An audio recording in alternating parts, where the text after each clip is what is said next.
Le pedimos al ponente o moderador que está como ponente, pueda editar su nombre para distinguirlo.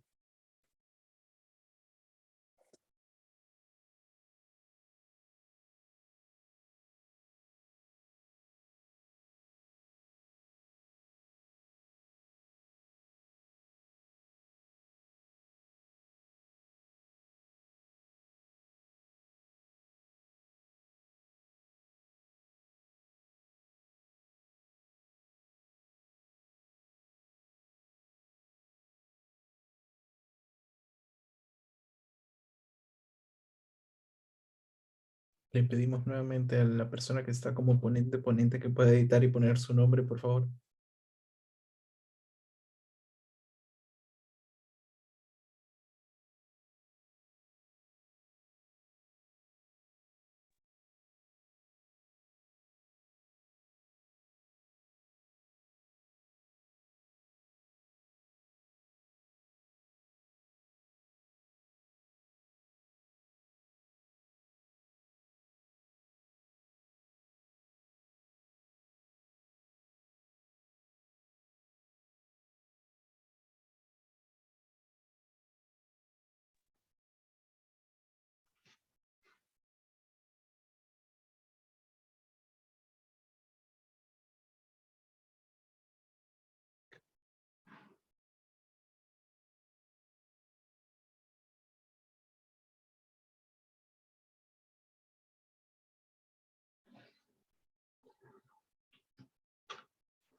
A los dos ponentes que están como ponente, les pedimos que cambien su nombre, por favor.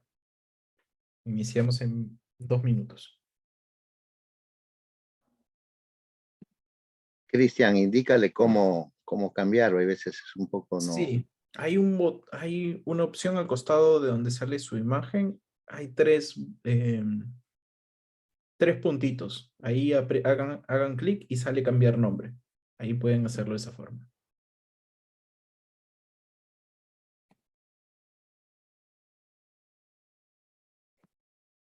En todo caso, un segundo.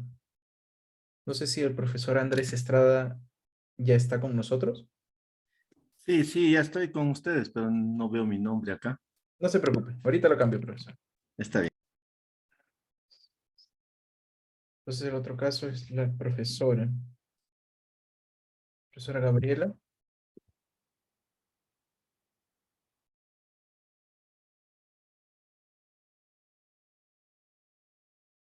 Barraza.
Profesora Gabriela, ¿nos acompaña en la mesa?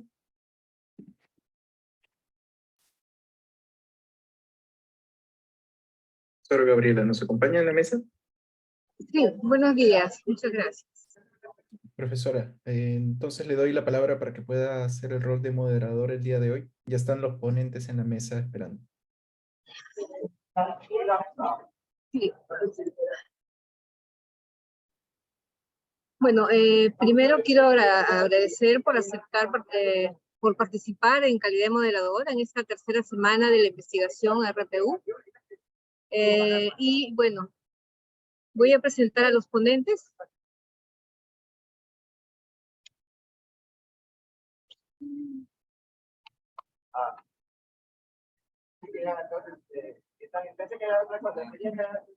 Adelante, profesor. Ya, gracias. El primer ponente es el ingeniero Ángel Natividad Bardales.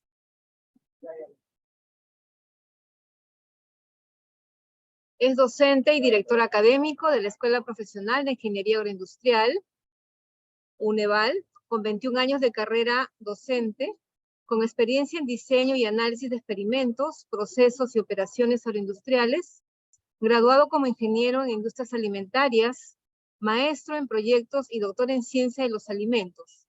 Pasantías académicas internacionales en España, Colombia y Brasil.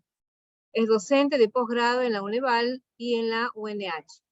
Miembro del Comité Consultivo del Programa de Estudios de Ingeniería de Industrias Alimentarias de la UNASAM. Damos pase al ingeniero Ángel Natividad Bardales para que empiece con su ponencia.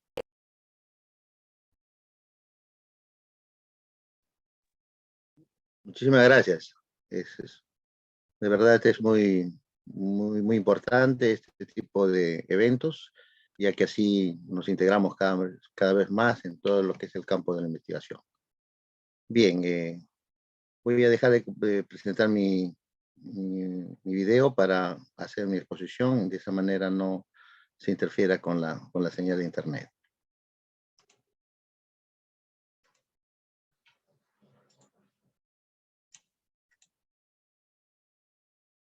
¿Qué me confirman si está la presentación?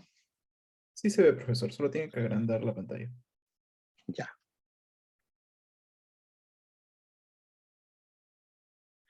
Ok, el tema de investigación que me corresponde exponer en esta oportunidad es un trabajo de investigación ya casi concluido y que se viene desarrollando en este año, pero ha tenido también algunos avances el año anterior.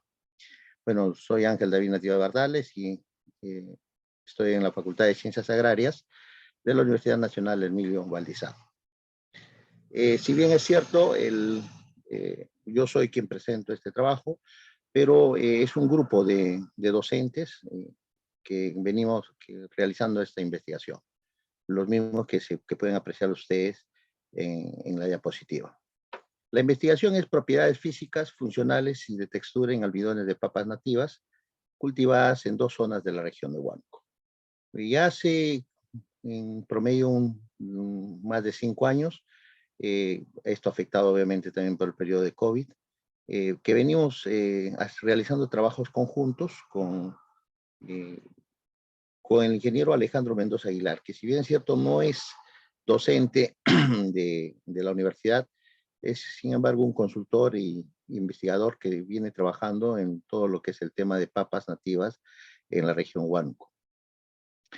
Y en ese contexto se han realizado trabajos relacionados a papas nativas, tanto en transformación como en la evaluación de sus propiedades bioactivas y tecnofuncionales de cada uno de ellos. La idea es darles un valor agregado, ser pertinentes en la región con los productores y de esta manera pues, mejorar calidad de vida y también promover el desarrollo de esta región. Las papas nativas a nivel del Perú ya es bastante conocido. Cuando hablamos de variedades de papas en términos generales, superan los 3.500 variedades, en algunos señalan hasta 4.000 variedades y un poco más. Y dentro de ellas las papas nativas están alrededor que superan las 700 variedades registradas en el INIA.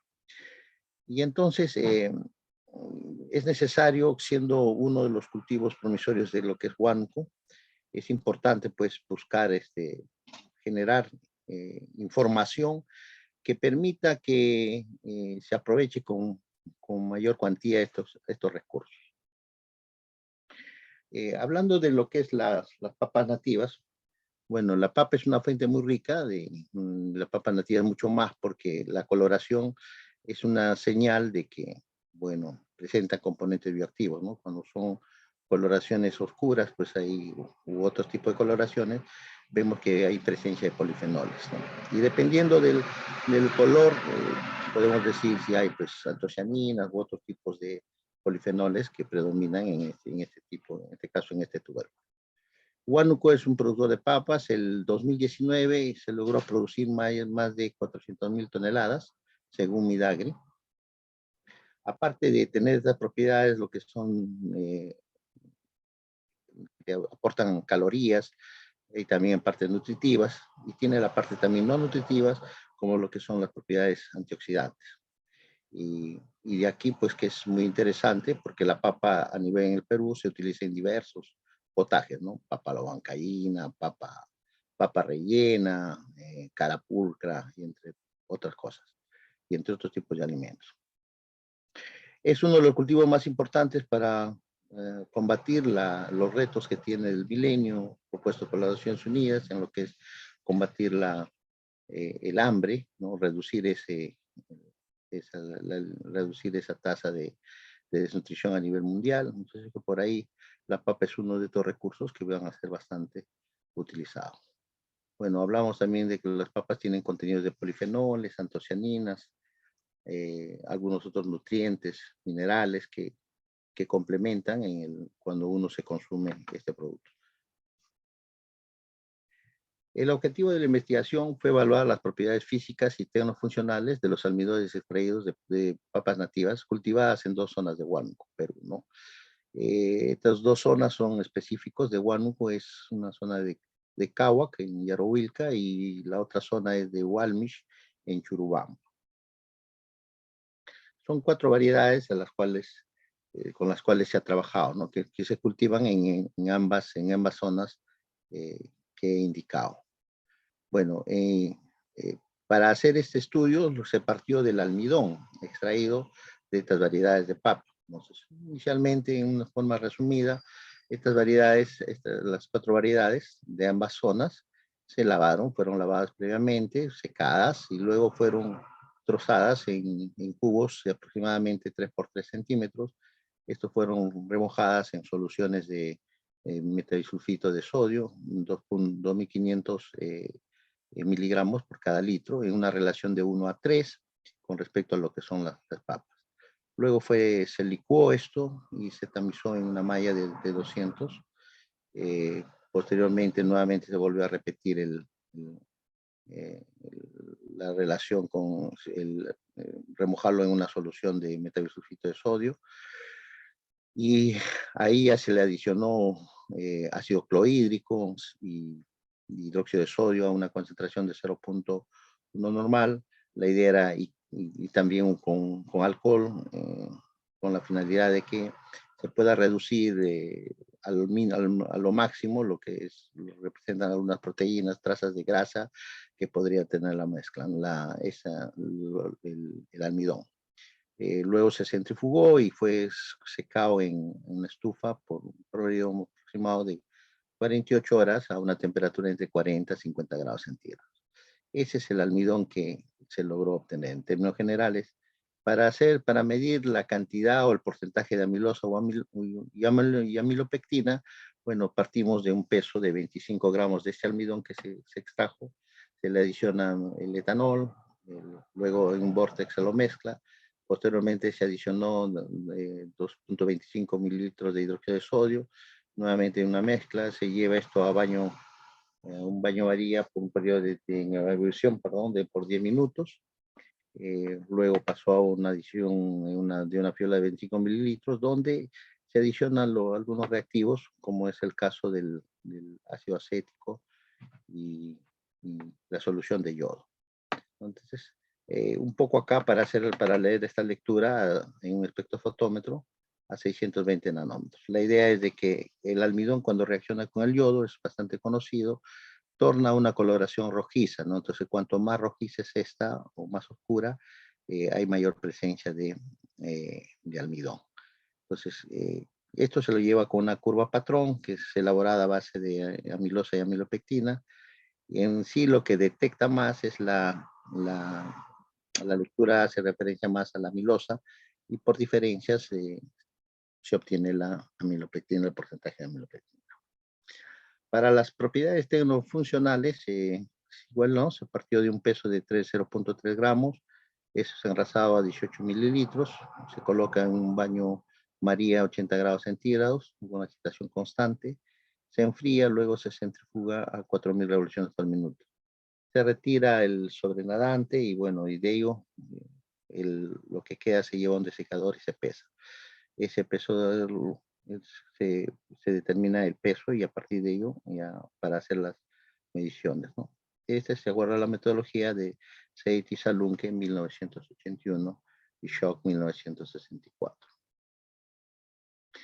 Para las propiedades tecnofuncionales, fueron las que se midió fueron el porcentaje de solubilidad o índice de solubilidad, el poder de absorción y el poder de hinchamiento. Asimismo, se midió también lo que es la claridad y la inédisis que pueda producir este almidón, ¿no? Para ello se siguió la metodología señalado por Bello Pérez en 1925 y Sin et al. Del 2007, ¿no? Para ello se prepara una suspensión de 1% de almidón, se calienta a 100 grados centígrados con un baño María por 30 minutos con agitación constante. Se enfría a 25 grados centígrados y se lee la tramitancia a 650 nanómetros.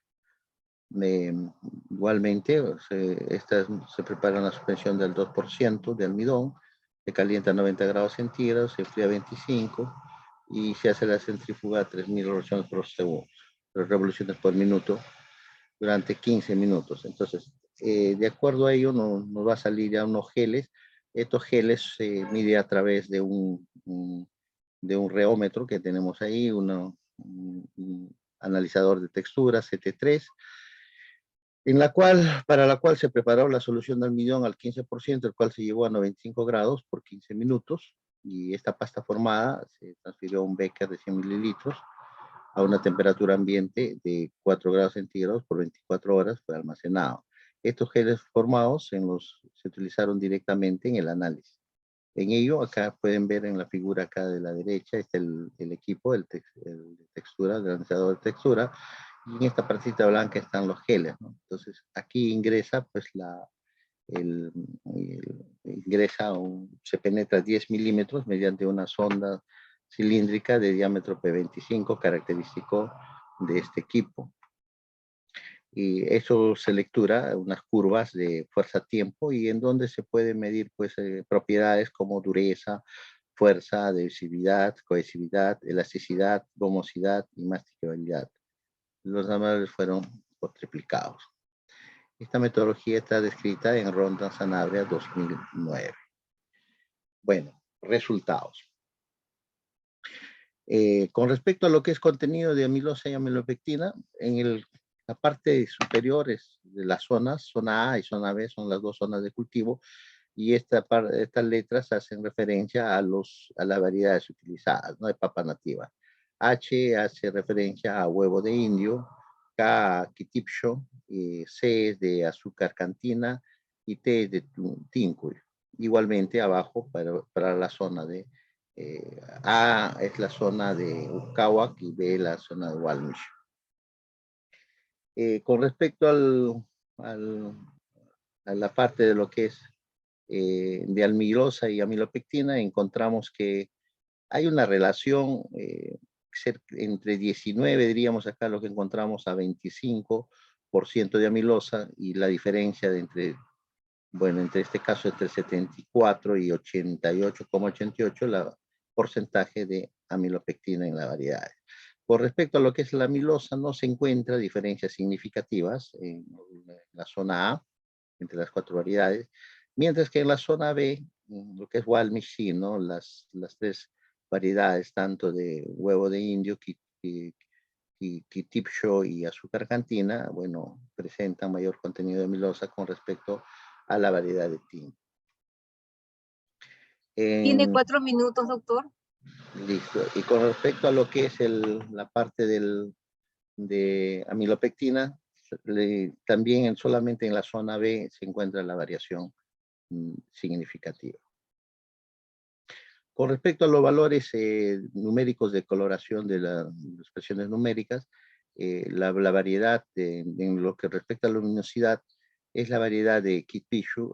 Kitt-Picchu es la que tiene mayor presencia de luminosidad. En las demás propiedades de color, tanto L, A y B, no se encontraron diferencias significativas.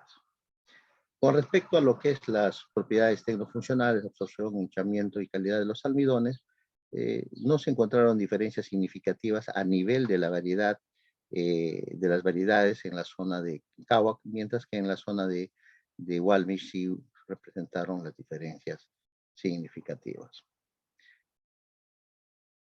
En lo que es la sinéresis, se evidenció recién la emisión del líquido, es decir, la expresión de la sinéresis al cuarto día del almacenamiento. Lo que evidencia fue bueno, que hay un buen periodo de tiempo en que se puede utilizar y para diferentes productos y que se pueda utilizar este tipo de almidón. Los porcentajes de sinéresis más bajos de la variedad Kitt-Picchu y Tinkoy cultivadas en Walmish y huevo cultivado en Huamac, ¿no? La sinéresis se incrementó para todos, excepto en el día cuarto, que tuvo un descenso. Estos resultados coinciden con varios autores que han investigado al respecto. En la dureza se encontró diferencias significativas, siendo la más resistente la variedad Tinkoy, tanto en ambas zonas de cultivo. En la gomosidad, elasticidad, también se encontraron diferencias significativas. Como conclusiones del trabajo de investigación, hasta donde se ha avanzado y que ya está casi concluido, encontramos que la luminosidad, índice de absorción de agua, poder de hinchamiento y matricularidad no se vieron influenciadas por la zona de cultivo, ya sea Kawak o Walmish. Y los mejores contenidos de amilosa, capacidad de absorción de agua y poder de hinchamiento destacan a las variedades huevo de indio, Kitt-Picchu, azúcar cantina y Tinkoy cultivadas en Walmish de la zona B. El agradecimiento a la universidad por el apoyo y a todas las dos comunidades quienes nos brindaron gentilmente estas 4 variedades de papa. Muchas gracias. Muchas gracias. Agradecemos la ponencia del doctor por esta nueva caracterización de variedades de papa nativas muy importantes y deberíamos de seguir trabajando en este tema, ¿no? Voy a leer algunas preguntas que han colocado los oyentes en el chat, los asistentes. ¿Qué variedad de papa recomendaría, doctor? Me imagino que para alguna aplicación específica. Sí, lo cierto es que cuando hablamos de almidones, tanto centrándonos más a lo que es amilosa y amilopectina, cada uno de ellos tienen algunas propiedades que son específicas para determinados productos, ¿no? Si, por ejemplo, si quisiera llevar esto a la parte gastronómica y quisiera hacer papa rellena, necesitaría pues aquellas variedades que tengan mayor contenido de amilosa, puesto que la amilosa va a generar geles, que eso es lo que se busca. Si quiero entrar a algunas otras propiedades, me interesa mucho que tenga también gomosidad, y entonces ahí tendría que elegir, ¿no? Por ejemplo, la Tinkoy tiene mucha gomosidad, ya sea tanto cultivada en la zona de Walmish o en la zona de Kawak, ¿no? Entonces, al tener mayor gomosidad, me va a ayudar mucho más esto. También podría relacionarlo eso con el tema de lo que es adhesividad, que también me ayuda mucho. Entonces, en ese caso, igual, ¿no? Tinkoy está dentro de ello, y por ahí o a veces se hacen, cuando hablamos de papa, algunas mezclas, podríamos utilizar como... La idea es eso, ¿no? Si quisiera hacer otro tipo, por ejemplo, quisiera hacer algún líquido, alguna bebida funcional que permita, por ejemplo, a los deportistas. Ellos necesitan tener un alimento, necesito tener un componente ahí que se digiera fácilmente y que le dé vigor para otras cosas. En ese caso me voy a centrarme en lo que son las amilopectinas. Y para este lado tendría que buscar aquel que tenga mayor contenido de amilopectina. En ese caso, por ejemplo, podría entrar, dentro de mis resultados que tengo acá, podría sugerirlos utilizar también Tinkoy, ¿no? Tinkoy tiene mayor cantidad un porcentaje de amilopectina. ya sea en lo que son las zonas de Huacahuac o la de Walmish, ¿no? Entonces, eso me permitiría mayor, sería la más adecuada. Entonces, dependiendo de qué producto yo quisiera elaborar, entonces tendría que elegir la variedad. Listo, doctor. Muchísimas gracias, doctor Natividad, por su excelente ponencia y agradecemos su participación en este evento. Gracias nuevamente. Gracias a ustedes, muy amable. A continuación, vamos a saludar al doctor Segundo Chávez Quintana. Es ingeniero agroindustrial, máster en Economía Agroalimentaria y del Medio Ambiente por la Universidad Politécnica de Valencia en España y título propio en Innovación e Internacionalización de la misma universidad. Actualmente docente de la Facultad de Ingeniería y Ciencias Agrarias e investigador en el Instituto de Investigación para el Desarrollo Sustentable de Ceja de Selva, INDES-CES, de la Universidad Nacional Toribio Rodríguez de Mendoza de Amazonas. Damos pase al doctor Segundo Chávez Quintana con su tema Efecto de la migración inversa por COVID-19 en la seguridad alimentaria en poblaciones rurales. Tiene 15 minutos, doctor, y también invito a los presentes a colocar sus preguntas en el chat del Zoom. Adelante, doctor. Muchas gracias, buenas tardes. ¿Se puede ver mi presentación? ¿Sí? Sí se observa, sí se observa. Ok, muchas gracias. Bueno, gracias a los organizadores, a la Red Peruana de Universidades. Voy a compartir los avances de una investigación enmarcada en mi tesis de doctorado, titulada Efecto de la migración inversa por COVID-19 en la seguridad alimentaria de poblaciones rurales.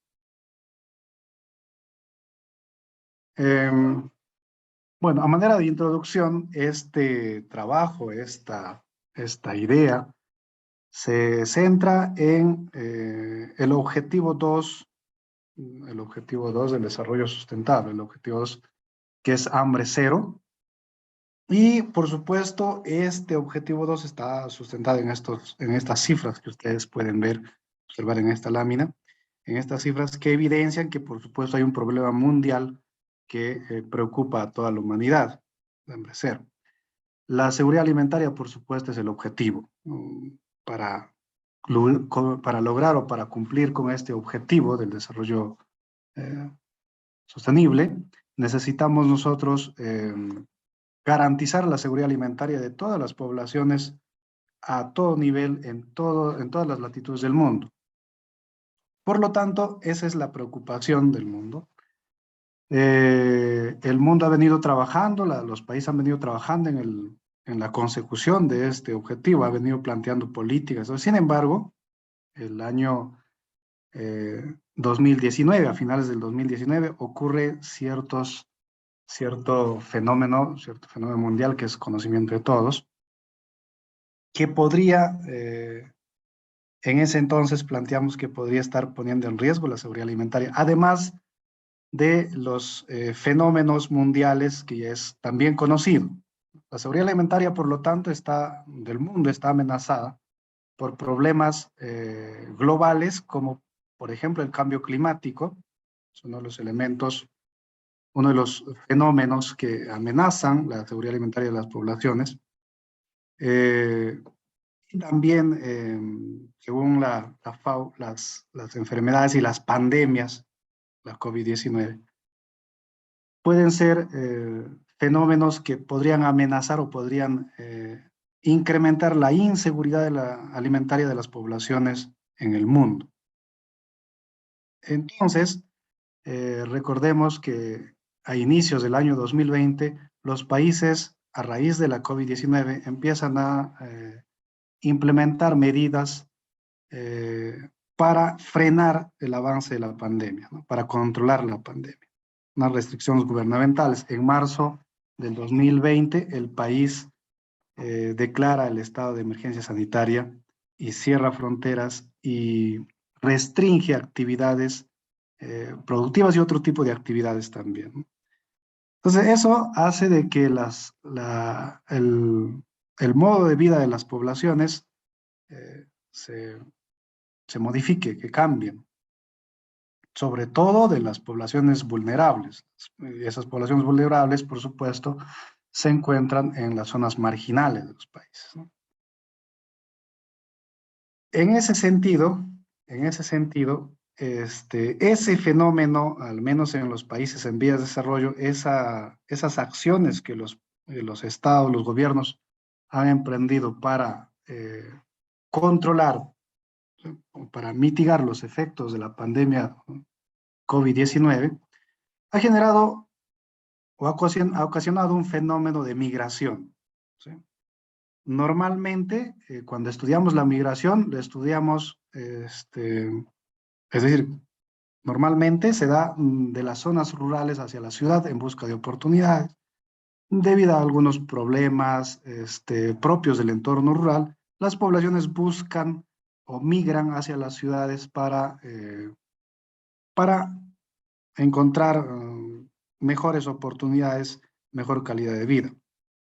Sin embargo, debido a estas condiciones como la pandemia, se genera una presión que ocasiona una migración inversa, por eso la llamamos migración inversa.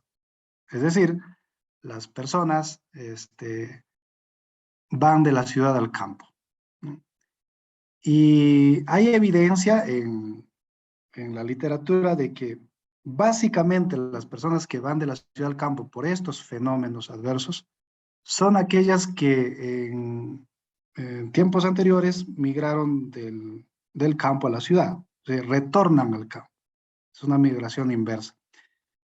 Y suponemos que esa migración inversa va a ocasionar ciertos cambios en el entorno rural. El hecho de que más población vaya a la zona rural va a generar ciertos cambios. Ahí se centra este trabajo. Entonces, ese desplazamiento forzado, por supuesto, es el que nos preocupa. ¿Cómo es que está este fenómeno? ¿Cómo es que este fenómeno está modificando los aspectos de seguridad alimentaria? Hay muchos aspectos que están relacionados a la seguridad alimentaria. Entonces, ¿qué pasará con la seguridad alimentaria de esas poblaciones rurales? Eso nos preocupa. Ahí se centra este trabajo. Y los aspectos que, de acuerdo a los antecedentes, de acuerdo a lo revisado, creemos se están modificando, ya se modificaron algunos, se están modificando,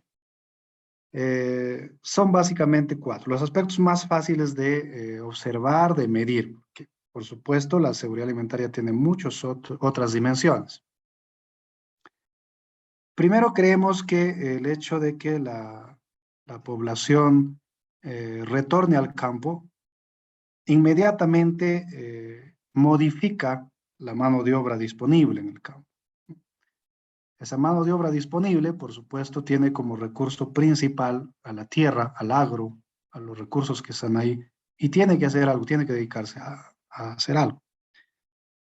Por lo tanto, podría ser de que la extensión agrícola inmediatamente se esté modificando. Los nuevos vecinos, los nuevos habitantes o los que retornaron, han tenido que hacer algo. Entonces han tenido que abrir nuevos campos de cultivo, incrementar las áreas de cultivo, incrementar también la actividad pecuaria y otras actividades agrícolas propias, algunos incluso dedicarse a algún tipo de negocio, pero en el entorno rural, ¿no? De todas maneras se está modificando el entorno rural. Se diversificaría la producción también, por supuesto, porque estas personas que retornan de la ciudad al campo, y algunas no necesariamente de la ciudad, sino de zonas rurales, pero de grandes explotaciones, como la gran agroindustria de la costa, por ejemplo, cuando retornan con nuevas prácticas de producción, con nuevas técnicas, con nueva tecnología, quizás también retornan con nuevos hábitos de consumo y eso estaría ocasionando de que se diversifique la producción en el entorno rural también, ¿no? Por supuesto, aumenta la demanda local. Entonces, esos aspectos podrían estarse modificando, podrían haberse modificado debido a la migración inversa ocasionada por la COVID-19. En ese sentido, nos hemos planteado un objetivo, que es evaluar el efecto de la migración inversa por la pandemia COVID-19 en los aspectos de extensión, área dedicada al agro, la agrobiodiversidad, la productividad y disponibilidad de alimentos en los aspectos de la seguridad alimentaria de las poblaciones rurales del Perú. Cada una de estas pues son parte de objetivos específicos. Como dije al inicio, ahora les voy a comentar sobre lo que vamos encontrando. Esto es un avance, todavía es un trabajo de larga data. Seguimos todavía recopilando información, pero ya tenemos algunos avances. ¿Qué es lo que estamos haciendo? Entonces, como el estudio es el entorno rural del Perú, se seleccionaron 9 distritos rurales del Perú de forma aleatoria. Se han distribuido 3 distritos en la costa, 3 distritos en la zona andina y 3 distritos en la Amazonía, en la selva. Tenemos los distritos de Atico en Arequipa, Guadalupe en La Libertad, Pelacio en San Martín, Lomiachico en Amazonas, Lucanas en Ayacucho, Pacho en Lima, Santa Rosa en Cajamarca, Sapillica en Piura y el distrito de Villarrica en Pasco, en la región Pasco. Y luego, estos distritos, por supuesto, tienen estadística y también verificando de que haya disponibilidad de imágenes satelitales en los últimos 5 años, porque metodológicamente eso es lo que estamos haciendo. Primero, para averiguar, para estudiar si es que realmente se está modificando o se modificó a raíz de la pandemia, se modificó la extensión agraria, estamos haciendo análisis de imágenes satelitales en los últimos 5 años mediante un análisis multitemporal de la cobertura vegetal. Usamos la plataforma Google Earth Engine. Y, por supuesto, todo este trabajo en gabinete con validación en campo. Estamos también visitando los distritos en estudio, ¿no? Hay que validar en campo la información que se obtiene en gabinete. Tanto para la extensión de terreno dedicada al agro, los cambios en la extensión, como para la diversidad agraria, se está utilizando la misma metodología, ambos con validación en campo y con encuestas a 20 agricultores en cada distrito. Algunos resultados. Bueno, de esto es información estadística, que es lo que vamos obteniendo. Como verán ustedes, los datos nos indican de que hay los distritos son muy, muy diversos, muy heterogéneos, no, hay muchas diferencias, no solamente en tamaño, sino luego vamos a ver también en la naturaleza geográfica. Y aquí simplemente una pequeña aproximación, la diferencia en campañas. Como podrán ver ustedes en la columna de la derecha, para algunos distritos la producción se ha incrementado y para otros se ha reducido, ¿no?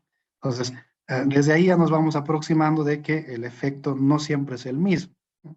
En algunos este fenómeno ha hecho que incremente y otros que reduzca. Pero este es solamente en la campaña 2021 y 21-22. Los otros análisis nos darán un poco más de información. El análisis multitemporal de la cobertura vegetal utiliza colores para identificar píxeles que podrían estar teniendo cierto uso, ¿sí? Tenemos 17 colores, 17 tipos de 17 tipos de cobertura vegetal que nos podrían indicar cómo van cambiando los usos, cómo han ido cambiando cada uno de los usos.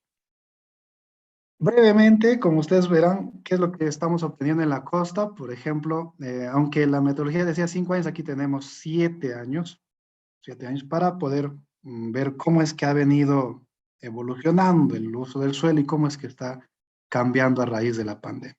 El 2020 se iniciaron las restricciones. Básicamente el 2020 inicia la pandemia, el brote es el 2019, pero el 2020 inicia la pandemia.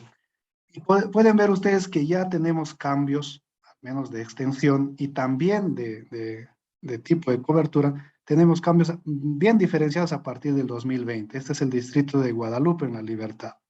Vemos una tendencia del 2015 al 2018 que prácticamente es la misma, bueno, con ciertos cambios. El 20 y el 21 ya encontramos distribuciones distintas, encontramos distinto tipo de cobertura vegetal también. Entonces, eso podríamos estar atribuyéndole ya a la pandemia. El distrito de Pacho de Lima igualmente, el 21 se diferencia, el tipo de cobertura es totalmente diferente al resto de los años, a los 6 años anteriores.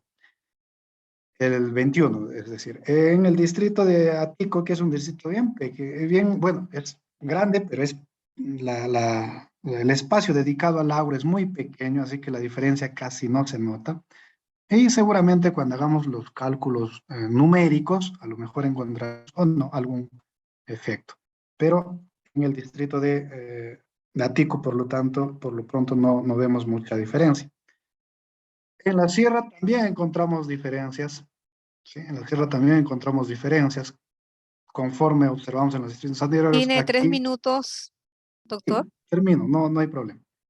Encontramos diferencias también, las mismas tendencias en la zona andina, en el distrito de Japillica, el Oyachico y de Lucanas. Ustedes pueden observar.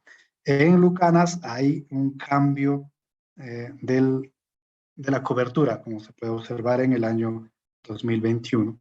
Y en la selva también, ¿no? También observamos cambios. Por lo pronto, eso es lo que vamos obteniendo hasta ahora. Las validaciones en campo nos permitirán hacer algunos ajustes seguramente, pero lo que vamos encontrando nos permite nosotros tal vez tener algunas conclusiones preliminares, como que la pandemia COVID-19 tuvo efectos en el área de cultivo de los entornos rurales del Perú, es decir, está modificando. La diversidad agraria también se vio modificada, pero estos difieren en función del lugar geográfico, en función del distrito, en función de la naturaleza de cada lugar geográfico. Y por lo tanto, la seguridad alimentaria de estas poblaciones se vieron afectadas debido a fenómenos de migración inversa por la pandemia COVID-19. Esta es la literatura revisada. Y finalmente quiero agradecer a la Universidad Nacional Toribio Rodríguez de Mendoza, al proyecto MISAR, que es el proyecto que está financiando esta investigación, este trabajo de tesis doctoral, y Prociencia, que es el fondo que financia este proyecto. Muchas gracias. Muchas gracias por su excelente ponencia, doctor Segundo Chávez Quintana. Veremos si hay alguna pregunta en el chat del Zoom. Bueno, en todo caso, un comentario muy interesante este trabajo de investigación, porque podemos observar que la pandemia pues no solo afecta a la salud, sino también la alimentación de las personas debido a que la migración, ¿no? Produce una, de repente, cantidad de personas disponibles para que puedan cultivar los alimentos, ¿no? Y eso pues habría que evaluarse y tomar alguna medida, ¿no? Para poder pues solucionar este problema, sobre todo en las poblaciones rurales. Vuelvo a repetir, muchas gracias por su participación, doctor Segundo Quintana. Agradecemos su participación en este evento. Muchas gracias. Buenas tardes. Buenas tardes. Tenemos en este momento la ponencia del doctor Andrés Estrada Zúñiga.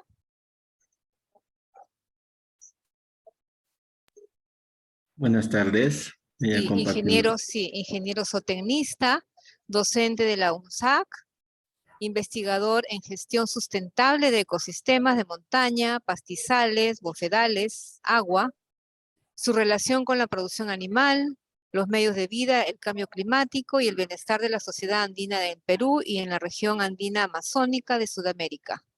doctor en Desarrollo Humano Sustentable de la Universidad Bolivariana de Chile, doctorado en Ciencia Animal en la Universidad Nacional La Agraria, Lima, magíster en Gestión del Desarrollo Sustentable por la Universidad Católica de Temuco de Chile, ingeniero zootecnista de la Universidad Nacional Antonio Abad del Cusco.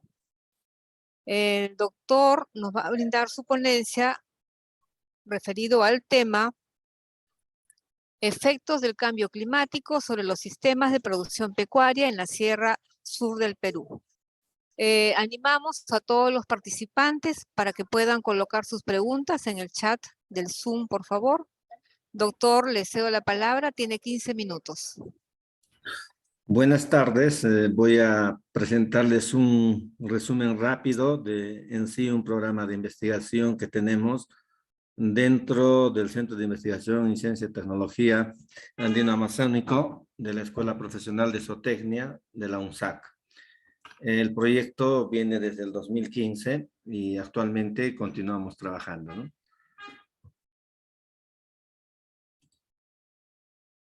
Bien, hablar de cambio climático tiene varias aristas. Si miramos el lado de los impactos o miramos el lado de los mecanismos de adaptación.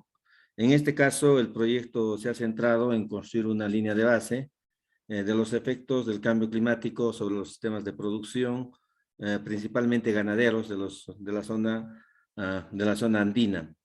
Y luego mirar, luego de estos problemas y efectos, mirar también cuáles son las acciones de adaptación que vienen desarrollando las personas, las familias o las comunidades en estos territorios. Entonces, principalmente el proyecto ha desarrollado estas tareas. No voy a entrar, digamos, a mirar en más detalle el cambio climático, pero sí ser claros que hay dos factores fundamentales que afectan la Sierra Sur del Perú. Uno es los cambios en la temperatura, los extremos de temperatura que cada vez son más amplios, y por otro lado los cambios en la precipitación que cada vez son en tiempos más cortos pero con el mismo nivel de precipitación, y eso hace de que por hora o por día incremente en un corto tiempo la precipitación pluvial, ¿no? Siendo el máximo de 128 milímetros por hora en el año 2010, ¿no? En la región Cusco. Bien, el objetivo de este proceso de estudio es identificar los efectos del cambio climático sobre los sistemas de producción animal en la Sierra Sur del Perú, y tiene tres objetivos específicos. Efectos del cambio climático sobre los pastizales en la Sierra Sur del Perú. Un inventario de enfermedades parasitarias e infecciosas que afectan a la producción animal y que hacen más emergentes por efecto del cambio climático. Acá mirar la epidemiología. Y luego identificar las tecnologías productivas agropecuarias y otras que contribuyen a los procesos de adaptación al cambio climático.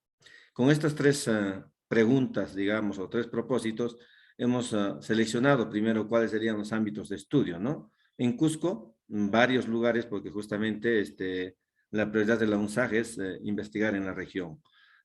Hemos dividido por cuencas, ¿no? Que estén en la cuenca de la Apurímac y en la cuenca del Vilcanota, que son las principales cuencas, digamos, de la región Cusco.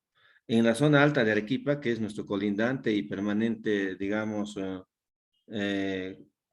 permanente competidor por el uso del agua, o también, digamos, que compartimos los recursos hídricos en la cuenca alta del río Colca, que también es la cuenca alta del río Apurímac, en Arequipa, Cayoma, ¿no? Y que comparte con Espinar. Y la cuenca alta también en Puno de Ilave, ¿no? Estos han sido los lugares piloto para hacer el estudio, porque son representativos para la posibilidad de hacer inferencias posteriores para la Sierra Sur. Directo voy a combinar resultados y algunas herramientas que hemos utilizado. Para el objetivo 1, primero hemos hecho, digamos, un análisis del comportamiento climático en temperatura y precipitación, y también hemos desarrollado algunos modelos de predicción, ¿no? Tomando los 30 últimos años de datos de precipitación y temperatura. Y lo que notamos en este gráfico, por ejemplo, es cómo es que la temperatura tiene una tendencia, y la tendencia clara es a incrementarse, ¿no? A incrementarse. entre los años 2000 y al 2018, que son los datos que tenemos completos, hemos encontrado que ha habido algunos años de caída, por ejemplo, el 2004, del 2008, y más bien en los últimos años, donde ha habido mayor precipitación en periodos cortos, esta temperatura media se ha ido elevando, ¿no? Entonces, estamos mirando que a lo largo de los años, en la región surandina y especialmente en las cumbres altas de Cusco, la temperatura es creciente, ¿no? Sabemos que el IPPC ha reportado 0.7 grados, pero si hacemos un análisis por microecosistemas, probablemente en algunos va a ser mayor a ese 0.7 grados centígrados en los últimos 20 años, ¿no? Luego hemos mirado cómo ha sido el comportamiento de la precipitación y encontramos también que ha habido años con fuertes caídas, pero la tendencia, si hacemos una línea de tendencia, va a ser casi la misma precipitación en todos los años, pero sí la diferencia va a estar, digamos, en la distribución anual. Sin embargo, vemos, por ejemplo, los años de sequía, ¿no? 2008, la caída luego el 2013, y estos, de hecho, que tienen que ver con, digamos, con un fenómeno llamado del Niño, que es también parte de este proceso de cambio climático. Y eso ha hecho también de que los ecosistemas de alta montaña, como los pastizales, empiezan a perder, digamos, primero la cantidad de recursos hídricos en el suelo. Y segundo, al perder ello, también pierden vegetación y por consiguiente entran en proceso de, en algunos casos, como la puna seca ya de desertización, y en la puna húmeda van a generarse grandes espacios que nos van a de pérdida de pastizales y por consiguiente va a perder la función hidrológica. Entonces, visto esto y otros temas más de radiación, entre otros, y utilizando también algunos equipos fundamentales, ¿no? De teledetección, sobre todo de microsensores transportados en vehículos aéreos no tripulados y también imágenes satelitales de PlanetScope con píxeles de 3 metros y Landsat con píxeles de 30 metros, hemos hecho un análisis completo del territorio y llegado a algunos acuerdos, a algunos resultados finales, ¿no? Primero que para la región, vamos a ver esta región montañosa, inclusive que tiene mucha precipitación y en años anteriores era de alta calidad, vemos que los pastos cada vez están empobreciendo. Un primer resultado que tenemos es que apenas si pueden llegar a soportar digamos, un tercio de ovino por hectárea, diríamos que 3 hectáreas para una oveja, y eso nos está diciendo entonces que la posibilidad de alimentación adecuada para los animales es, digamos, muy baja. Necesitamos desarrollar estos ecosistemas o restaurarlos, ¿no? Incremento de las aguas de escorrentía, lamentablemente, como ven en el gráfico inferior, esto es en época de lluvias y esto es apenas en junio. Entonces ya nos está mostrando que todas las reservas de aguas naturales que les llamamos espejos han desaparecido en el menor tiempo posible. O sea, mayo, junio ya no existe, cuando en los años 2000 todas estas eran lagunas, ¿no? Entonces vamos viendo de que hay una pérdida de líquido y también hay un estrés hídrico, ¿no? En el ámbito. Efecto combinado de cambios de precipitación y temperatura ambiental y la presión antrópica son los 3 factores fundamentales. Y como vemos, la zona es principalmente de cameles. Primer resultado que hemos hallado en el ecosistema. Y lo que nos interesa a nosotros es el soporte alimentario, porque de eso depende la producción de animales.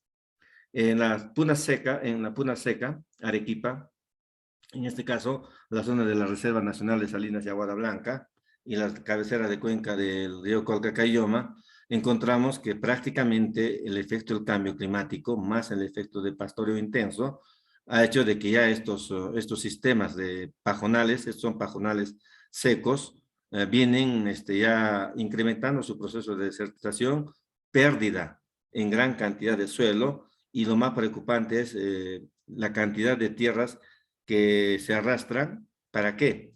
Para colmatar las represas principalmente del Pañe y Aguada Blanca, que pone en riesgo, digamos, la seguridad hídrica de toda la ciudad de Arequipa, ¿no? Y principalmente estas asociaciones, por ejemplo, dominantes, como son festucas o también parastrefias, que en cierta medida crean su propio ecosistema, pero al no haber precipitación suficiente y al incrementar la temperatura prácticamente nos dejan suelos muy secos, con pastizales muy pobres, ¿no? Y ello hace entonces de que necesitan hacer acciones de restauración. Estos son modelos de restauración, por ejemplo, que se han identificado en los ecosistemas de bofedal y son trabajos que en cierta medida también he participado desde el año 1995 y hasta la actualidad, ¿no? Seguimos estudiando. Son modelos de restauración para este ecosistema de Puna Seca.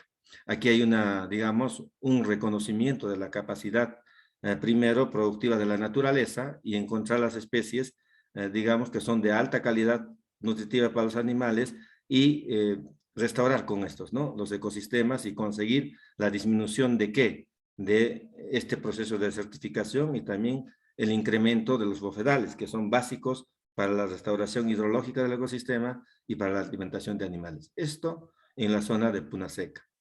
Y como podemos observar, estos ya ahora son buenos pastizales, ¿no? Pero un trabajo bastante grande, ¿no? Hablamos de 30 años de acción para poder restaurar estos ecosistemas.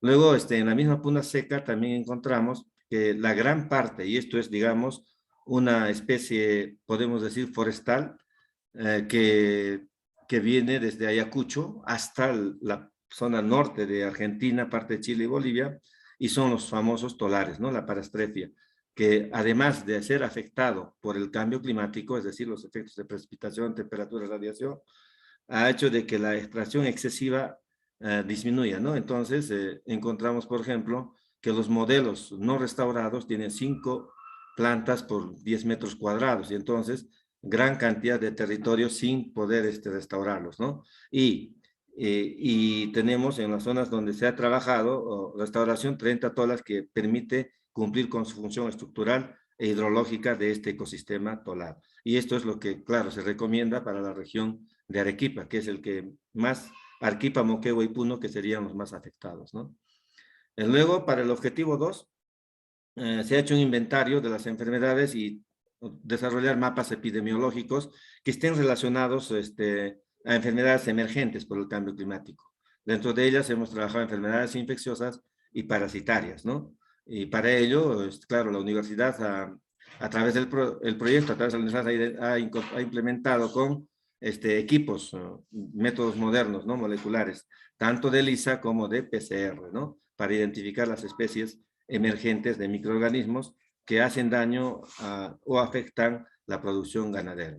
Identificación a través de microscopía, luego y también PCR y ELISA, ¿no? Y de ahí hemos generado, por ejemplo, las zonas de mayor incidencia de diferentes microorganismos o parásitos y también las enfermedades más emergentes. Por ejemplo, en esta zona alta, entre Puno, Cusco, Arequipa y Apurímac, encontramos una gran incidencia de himerias, ¿no? En camélidos, alpacas, llamas y vicuñas inclusive, ¿no? La fasciola hepática, que afecta a todas las especies, se disemina más, aún ahora ingresando con gran fuerza hacia los valles interandinos. Sin embargo, si miramos reportes del año 1990, 1980, no había, digamos, fasciola sobre los 4.500 metros. Hoy encontramos esta especie y miramos que el mapa parasitológico, por efectos de precipitación, humedad y temperatura incrementada, hacen posible que estos parásitos se desarrollen con más avidez y puedan afectar a los animales, ¿no? Luego tenemos, por ejemplo, con enfermedades gastrointestinales en animales, que también es muy difundido. Si bien es cierto, esto no ha crecido mucho en términos de número, pero sí afecta cada vez más, ¿no?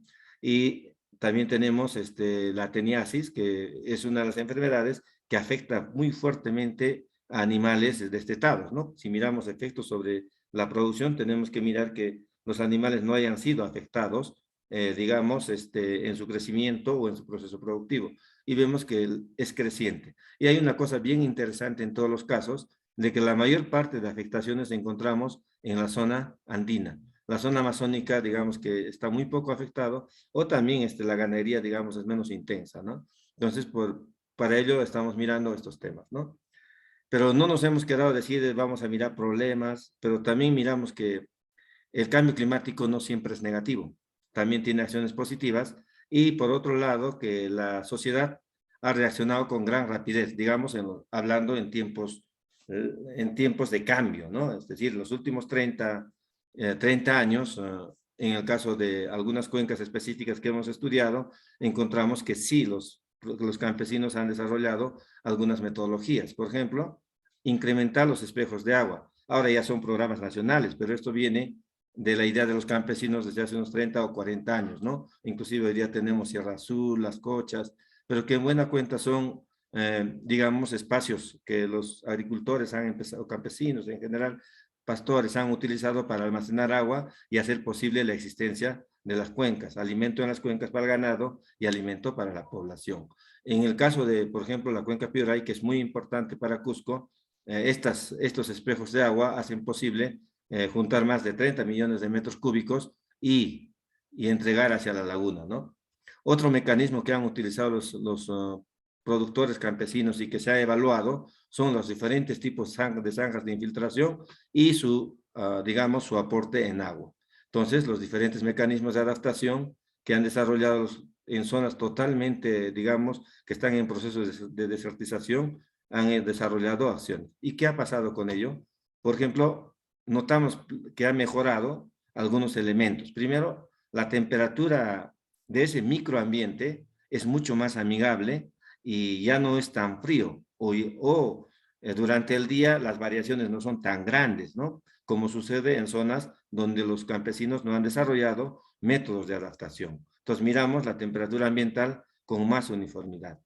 La humedad relativa se incrementa y se ve interesante, ¿no? Porque si bien es cierto, uno de los elementos graves es que en corto tiempo se va a perder la humedad relativa en los territorios afectados por cambio climático. En este caso, donde ha habido acciones de los campesinos para desarrollar las zanjas de infiltración, miramos que la humedad relativa siempre va a estar presente y ha sido creciente, que puede ser bueno para el desarrollo de la agricultura, ¿no? Como decía el ponente anterior, por ejemplo, que cuando hablamos de seguridad alimentaria. Y la temperatura del suelo que se ha hecho más uniforme, o sea, los rangos de frío en el suelo han disminuido y eso también permite entonces planificar el desarrollo agrícola adecuado. O sea, acá miramos. Tiene 2 minutos, doctor. Ok, ya voy terminando. Si observamos, por ejemplo, donde no hay zanjas de infiltración, la temperatura, la humedad, en un momento determinado, van a ser mucho más altas o mucho más bajas, entonces se pierde, digamos, la curva estándar, la curva que nos permita observar uniformidad, ¿no? Entonces, finalmente las zanjas de infiltración con sus diferentes mecanismos que también nos permiten mirar,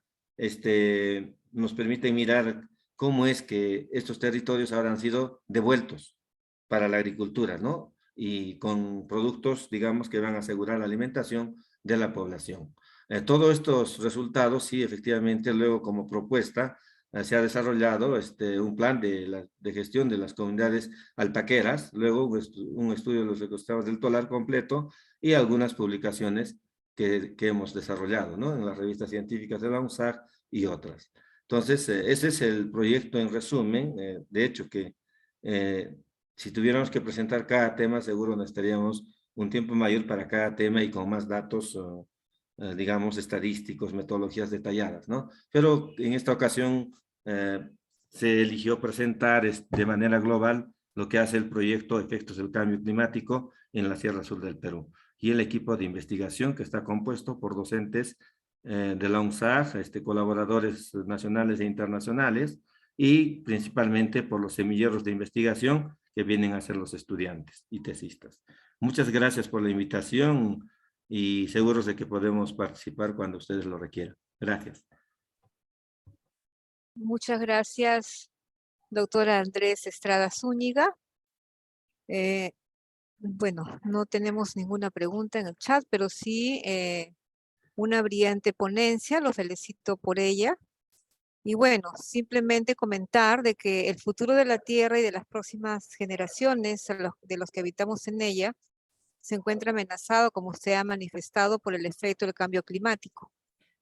Por tanto, pues está en manos de todos nosotros ponerle frente, ¿no? Y para que todos los habitantes de la Tierra pues tengamos un futuro. Muchísimas gracias por su ponencia, doctor Andrés Zúñiga. Procedo a cerrar esta mesa 3 de Ciencias Agrarias de la semana 3 de investigación de la Red Peruana de Universidades. Agradeciendo la participación de todos ustedes así como a la participación de los excelentes ponentes que han estado presentes en esta mesa. Muchísimas gracias y buenas tardes. Buenas tardes, muchas gracias.